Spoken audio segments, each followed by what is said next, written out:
Students को तीन technical terminologies में अक्सर बहुत कंफ्यूजन होता है। ये टर्मिनोलॉजीज हैं मल्टीटास्किंग, मल्टी यूजर और मल्टी प्रोसेसिंग। इन तीनों में अक्सर स्टूडेंट परेशान होते हैं, कंफ्यूज हो जाते हैं, इधर का आंसर उधर, उधर का आंसर इधर कर देते हैं। तो आज के इस वीडियो में हम इन्हीं तीन टर्मिनोलॉजीज को अच्छे से समझने वाले हैं। तो देखिए, ऑपरेटिंग सिस्टम जब आप पढ़ रहे हैं ना, तो ये तीनों टर्मिनोलॉजी जरूर आपने एक्सप्लोर करी होंगी और इनको समझने के लिए सबसे पहले आपको समझने की जरूरत है कि प्रोसेसर क्या होता है। जब आप बोलते हैं प्रोसेसर, तो प्रोसेसर और सीपीयू दोनों से अभी आपका मतलब सेम है। चाहे आप प्रोसेसर बोलो या सीपीयू बोलो, एक ही बात है। ये आपके कंप्यूटर के अंदर प्राइमरी रिसोर्स होता है, सबसे मेन हार्डवेयर होता है। इसका काम इंस्ट्रक्शंस को एग्जीक्यूट करना है। आप जानते हैं जितने भी प्रोग्राम्स आपके कंप्यूटर में चल रहे हैं, ये प्रोग्राम्स के अंदर ढेर सारी इंस्ट्रक्शंस हैं। एक एक इंस्ट्रक्शन को एग्जीक्यूट करने का सर्किट ये सीपीयू है, ये प्रोसेसर है। अब आप इसे सीपीयू बोलें, प्रोसेसर बोलें, डजंट मैटर, ये सेम चीज है। किसी किसी कंप्यूटर में ये एक ही प्रोसेसर आपके कंप्यूटर में रहता है। यूजुअली जो हम लोग लैपटॉप्स यूज़ कर रहे हैं, डेस्कटॉप कंप्यूटर यूज़ कर रहे हैं, इनमें सिंगल प्रोसेसर होता है। लेकिन कई कंप्यूटर्स ऐसे भी होते हैं जिनमें मल्टीपल प्रोसेसर्स होते हैं। वो घरों में भले ही यूज़ नहीं होते, लेकिन इंडस्ट्री में तो होते हैं। तो मल्टीपल प्रोसेसर्स भी हो सकते हैं और सिंगल प्रोसेसर भी हो सकता है। फिर एक नई चीज़ जो पिछले कुछ सालों से चल रही है, वो है कोर का कॉन्सेप्ट। आपने सुना होगा कि ये एक सिंगल प्रोसेसर है, पर ये डुअल कोर है या 4 कोर का है या 8 कोर का है या 16 कोर का भी हो सकता है। तो इसका मतलब ये है कि एक ही प्रोसेसर के अंदर एक से ज़्यादा प्रोसेसिंग पावर आ गई है। तो जैसे कोई प्रोसेसर 4 कोर का है, इसका मतलब वो 4 प्रोसेसर के बराबर एक सिंगल यूनिट है। तो आपको लगभग वो 4 प्रोसेसर जैसा काम करेगा। तो अभी के लिए, सिंप्लिसिटी के लिए, हम ये मान सकते हैं कि अगर कोई एक कंप्यूटर में एक ऐसा प्रोसेसर है जो 4 कोर का है, मतलब उसमें 4 प्रोसेसर है। देखो, टेक्निकली ये सही नहीं है, लेकिन इक्विवेलेंट बात है। अब ये जब आपको कहानी समझ में आ गई, तो हम समझने की कोशिश करते हैं कि मल्टीटास्किंग क्या होता है। मल्टीटास्किंग का मतलब है कंप्यूटर के अंदर बहुत सारे टास्क पैरेलली रन कर सकते हैं, लेकिन ये पैरेलली एग्जैक्टली रन नहीं करते। जैसे आपके कंप्यूटर के अंदर आप गाने भी सुन रहे हैं, आप प्रोग्रामिंग का काम भी कर रहे हैं और आपने बैकग्राउंड में कुछ डाउनलोडिंग की प्रोसेस भी ऑन करके रखी हुई है। अब ये तीनों अलग अलग टास्क हैं, पर ये तीनों टास्क एक साथ चलते हुए आपको महसूस होते हैं। पर आपके कंप्यूटर में मान लेते हैं कि सिंगल प्रोसेसर है, और अभी थोड़ी देर के लिए ये भी मान लीजिए कि वो सिंगल कोर का है, उसमें मल्टी कोर नहीं है। तो इसका मतलब उसमें एक सिंगल प्रोसेसिंग यूनिट है। तो एक बार में तो वो एक ही इंस्ट्रक्शन को एग्जीक्यूट कर सकता है। अगर एक बार में एक ही इंस्ट्रक्शन को एग्जीक्यूट कर सकता है, तो 3 अलग अलग टास्क या और ज्यादा टास्क पैरेलली कैसे रन हो सकते हैं? बिल्कुल नहीं हो सकते।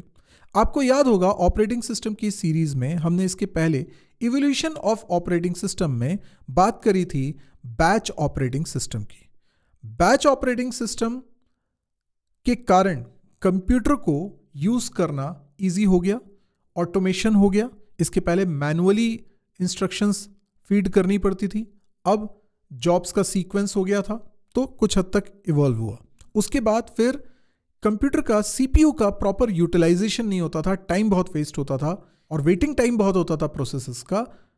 ऑपरेटिंग सिस्टम में कुछ इवोल्यूशन हुआ, कुछ सुधार हुए, तो बना टाइम शेयरिंग ऑपरेटिंग सिस्टम, जिसके कारण, जिसका मेन फीचर ये था कि एक तरह की शेड्यूलिंग होगी प्रोसेसेस के बीच में, जिसको राउंड रॉबिन शेड्यूलिंग कहते हैं, जिसके तहत सभी प्रोसेसेस को इक्वल टाइम डिस्ट्रीब्यूट कर दिया जाएगा और वो एक साइकिल में होंगे। वो प्रोसेसर बारी बारी से एक एक प्रोसेस को वो टाइम पीरियड देगा, टाइम स्लाइस देगा, उतनी देर एग्जीक्यूट करने के बाद उसको आगे बढ़ा देगा और दूसरी प्रोसेस को पिक कर लेगा, और ये साइकिल में ऐसे चलते रहेंगे। तो इससे क्या हुआ, बारी बारी से थोड़ा थोड़ा टाइम सभी प्रोसेसेस को रन करने के लिए मिल रहा है, बार बार वो सर्कल में आ रहे हैं। लेकिन ये सब कुछ इतनी फास्ट हो रहा है कि हमें लग रहा है कि वो सब एक साथ चल रहे हैं। एग्जैक्टली यही कॉन्सेप्ट मॉडर्न ऑपरेटिंग सिस्टम में भी आ गया। कुछ इंप्रूवमेंट हुए होंगे इंटरनल, लेकिन फिलॉसफी सेम है। और आज की डेट में जब हम बोलते हैं मल्टीटास्किंग, तो वो इसी एक कारण से संभव होता है कि जितने भी प्रोसेसेस चल रहे हैं आपके कंप्यूटर के अंदर, वो एक्चुअल में पैरेलली रन नहीं कर रहे हैं। एक ही प्रोसेसिंग यूनिट है, एक बार में वो एक ही इंस्ट्रक्शन को चला सकती है, पर क्योंकि टाइम स्लाइस मैनर पे ये सारी प्रोसेसेस एक सर्कल में लगी हुई हैं, तो हमको ऐसा महसूस होता है कि ये पैरेलल चल रही है। तो ऑपरेटिंग सिस्टम का ये फीचर कि वो एक साथ कई सारी प्रोसेसेस को टाइम स्लाइस मैनर पे चला रहा है, जिससे हमें ये इल्यूजन हो रहा है कि वो पैरेलली चल रहे हैं। इस कॉन्सेप्ट को, ऑपरेटिंग सिस्टम के इस फीचर को हम मल्टीटास्किंग कहते हैं। I hope this is clear. तो इसका मतलब ये टास्क है, टास्क 1, ये टास्क 2, ये टास्क 3, टास्क 4, ऐसे कई सारे टास्क हैं।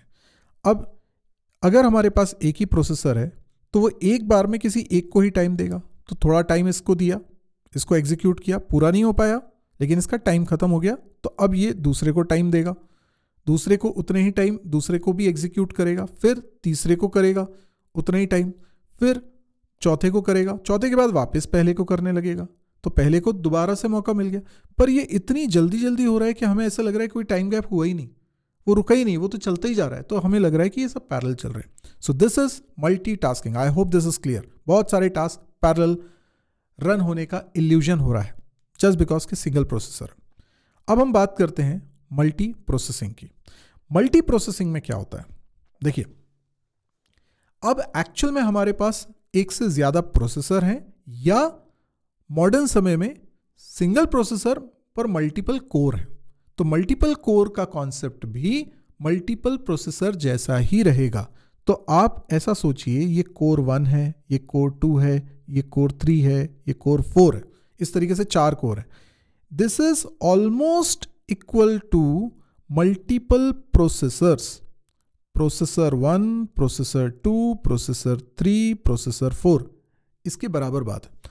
अब हमारे पास कई सारे टास्क हैं, टास्क 1, टास्क 2, टास्क 3, टास्क 4, ठीक है।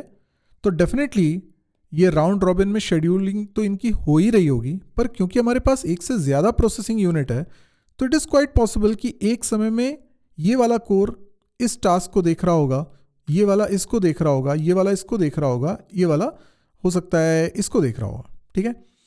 तो एक समय में ये चारों ऑक्यूपाइड, ज़रूरी नहीं है हमेशा ऐसा हो सकता है कि 2 कोर अभी किसी को भी ये यूटिलाइज ही नहीं हो रहा है, यही 2 कोर से काम चल रहा है, ऐसा भी हो जाता है कई बार, ठीक है।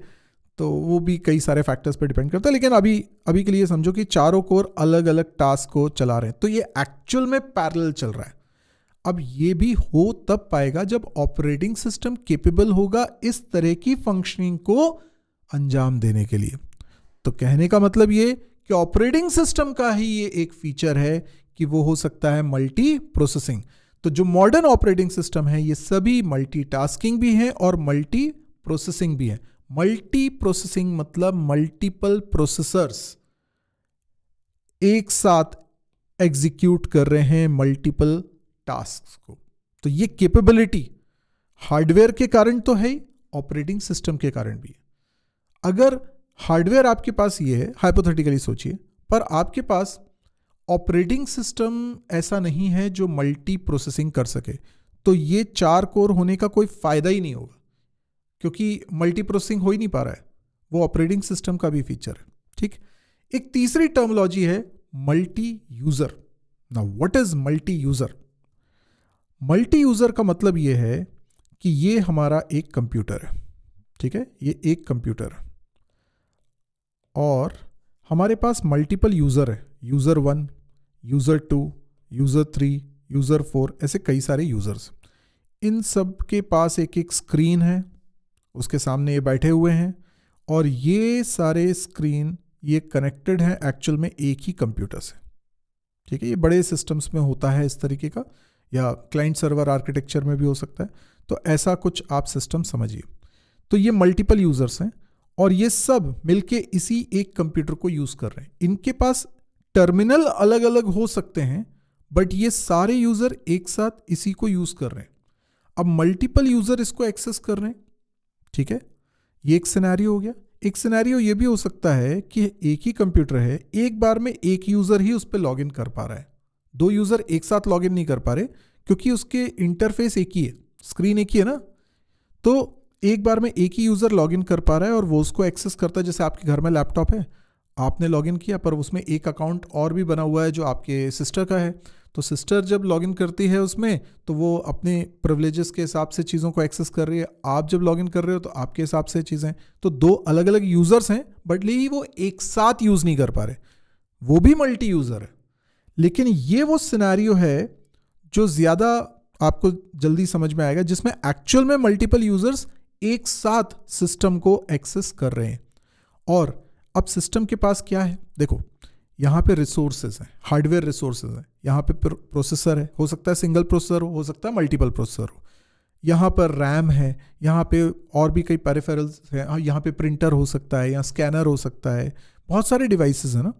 अब ये सारी की सारी चीज़ें रिसोर्सेज हैं। इवन जो इसके अंदर प्रोग्राम्स रखे हैं, दे आर ऑल्सो रिसोर्सेज। अब ऑपरेटिंग सिस्टम की जिम्मेदारी है कि ये अलग अलग यूजर्स को उनके प्रिविलेजेस, उनके अधिकार के हिसाब से उनको इन रिसोर्सेस को एक्सेस करने दे। ना केवल इतना, वो इस बात का भी ध्यान रखे कि अगर दो यूजर्स एक साथ एक ही रिसोर्स को एक्सेस करना चाहते हैं तो कुछ करप्ट ना हो, कुछ गड़बड़ ना हो। तो इसका मतलब ये ऑपरेटिंग सिस्टम का फीचर है कि वो मल्टीपल यूजर्स को एक साथ हैंडल कर सकता है या नहीं कर सकता है।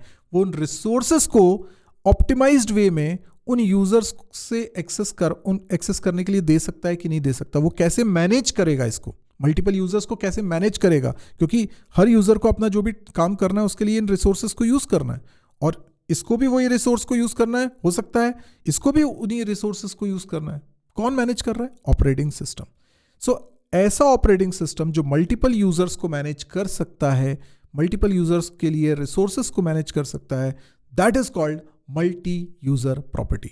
तो ऑपरेटिंग सिस्टम मल्टीटास्किंग हो सकते हैं, मल्टी प्रोसेसिंग हो सकते हैं, मल्टी यूजर हो सकते हैं। अभी आपको ये तीनों का मीनिंग आई होप अच्छी तरीके से क्लियर हुआ। अगर हुआ है, वाकई समझ में आया है, तो आप कमेंट सेक्शन में मुझे जरूर बताइए कि इस वीडियो से आपको ये बात समझ में आई। लाइक करते हो, नहीं करते हो, वो तुम्हारी चॉइस है। अगर अच्छा लगा होगा तो लाइक करोगे, नहीं लगा तो कोई बात नहीं, लेकिन सब्सक्राइब जरूर कर लेना, क्योंकि ये वीडियोस तुम्हारे एकेडमिक्स में भी तुमको काम आने वाले हैं और भी तुम्हारे नॉलेज को बढ़ाएंगे। तो सब्सक्राइब कर लेना, मिस ना हो, इसलिए बेल आइकन को भी प्रेस कर देना। आज के लिए इतना ही। Thank you, good bye.